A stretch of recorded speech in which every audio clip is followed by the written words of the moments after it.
How's it going, everybody? So today I'm going to show you how to stop a B-rush on every single map in Counter-Strike 2. It's always frustrating getting ran down on a bomb site, so today we're going to take a look at the different smokes, molotovs, HEs, and flashes that you can use to shut down a rush. The only thing more frustrating than dying to that is hitting a clip and forgetting to record it. So that's why I let Outplayed record everything for me. It saves me time, storage space, and gives me the peace of mind that I'm never going to miss anything important. But what's important, you might ask? Well, whatever you want it to be. You can pick kills, assists, deaths, or even match wins. Whatever you pick will come up on the timeline where you can then trim and share your clips with whoever you want, wherever you want. There are tons of supported games, so be sure to check out the link in the description for free. Thanks again to Outplayed for sponsoring this video.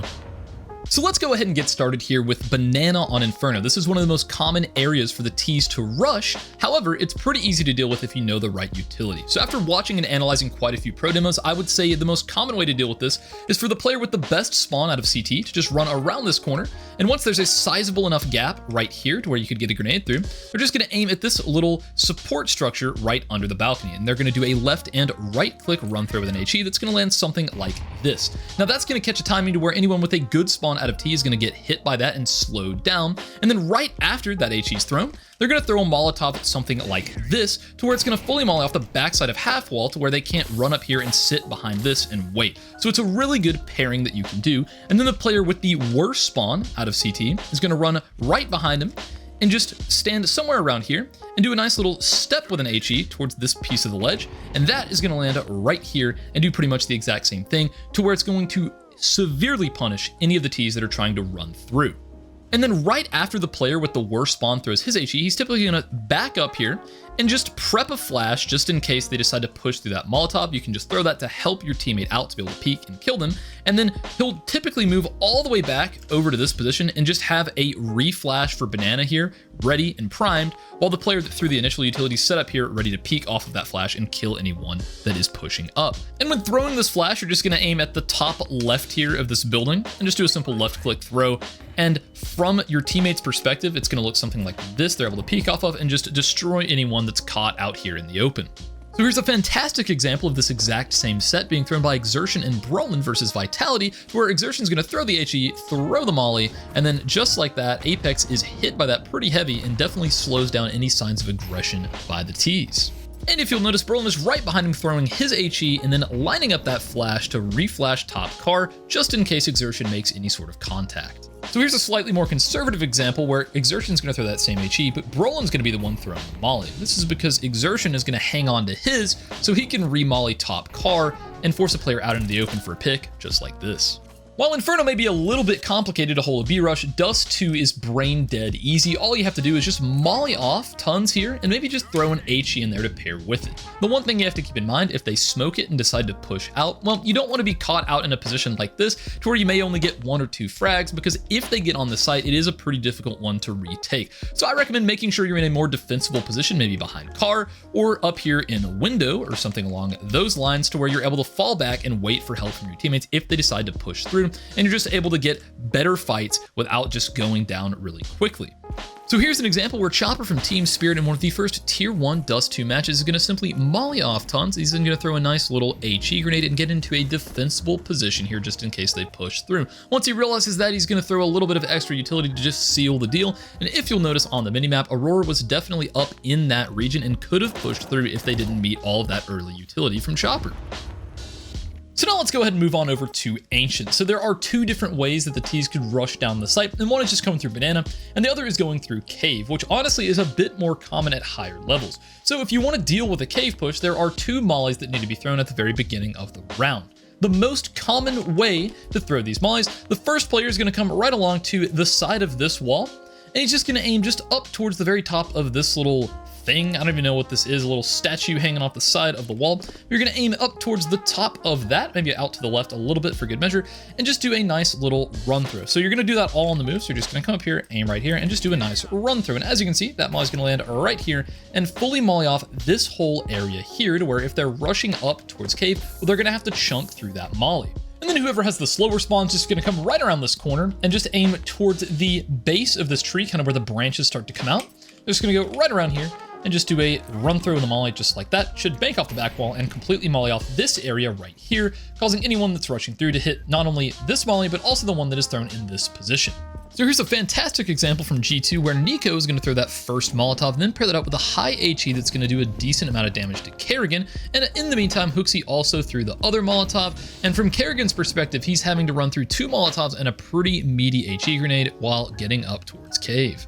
Or if you're more concerned about them pushing out Banana, you can just do like Karrigan here and simply molly it off. Once he realizes they're not pushing through, he ends up throwing a pretty cool smoke and HE combo here that allows him to push on a little bit more aggressively.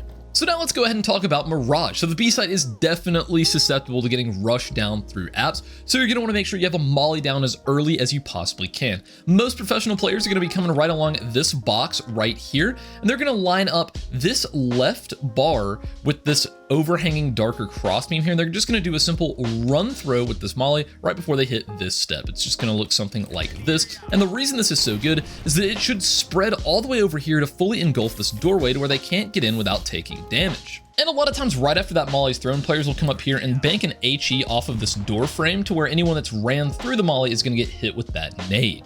So here's an example where Karrigan's going to throw that exact same Molotov, and then he banks a flash off the left side of that door frame, hanging on to his HE, to where he's going to be able to throw it right as the molly expires to catch anyone deciding to push through. As you can see, he absolutely destroys Dog with that HE. So now moving on over to Vertigo, one of my favorite utility sets to throw. It's just where you're just gonna molly off the bottom of stairs, just like this, to where they can't push through and take that early control. And then right after I throw that molly, I'm just gonna do a nice jumping right click throw as I'm falling to where that HE is gonna land out here and just demolish anyone standing out in this area, just kind of creeping up.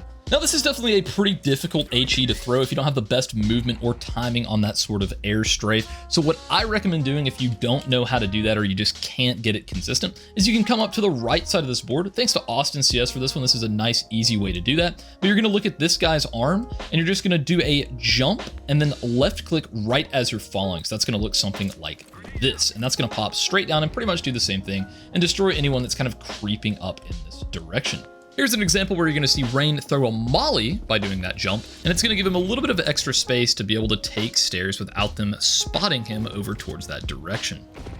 So now moving on over to Nuke, one of the most common ways that the T's are going to try to rush B is by doing a vent drop. And believe it or not, almost every single time they're going to have some sort of smoke that lands like this, to where they can blow open the door here on Squeaky and just fly straight down the vent without being spotted by anyone playing in here either in mini or up towards rafters. So in order to counter that smoke, a lot of the times at the very beginning of the round, you're going to see a CT coming all the way up here and doing a nice little run throw with a Molotov towards the middle of this sign up to the top of the catwalk and just releasing about here. And that should land towards the inside of this door and it should spread around to where that smoke is not going to extinguish the molly, but it's still going to really burn all of this region in here. And at the exact same time, a lot of times you're going to see someone throwing a really deep Molotov like this, to where it's going to go all the way to the back and molly out this position here that a lot of T's like to get stuck into in order to stay in cover from anyone peeking door.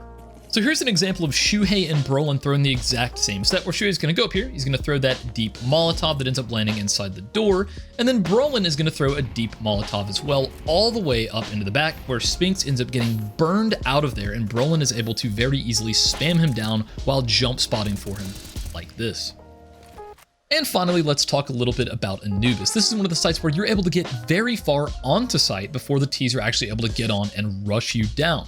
So as a result of that, at the professional level, you're not going to see early Molotovs thrown very often. They're going to opt to hang on to them. And if they hear or spot anyone rushing down, they'll throw them afterwards and then try to deal with it that way. Most of that is because this is a very difficult site to hold, and utility management is taken a bit more seriously on this site because you definitely need it to be able to hold on to E-Box or Cave late round. So here's an example of best spawn versus best spawn timing that I've recorded with my friend CJ. You can get all the way over in this left corner towards Pillar before they're ever even able to get through this area. So yeah, guys, I hope all of this utility and all of these different setups help you out in your next CS2 Faceit or Premier match. If you learned something new, please don't hesitate to hit that like button or maybe even subscribe if you really enjoyed it. If you want to support me, go ahead and click that Outplayed link down in the description, and I'll see you guys in the next one.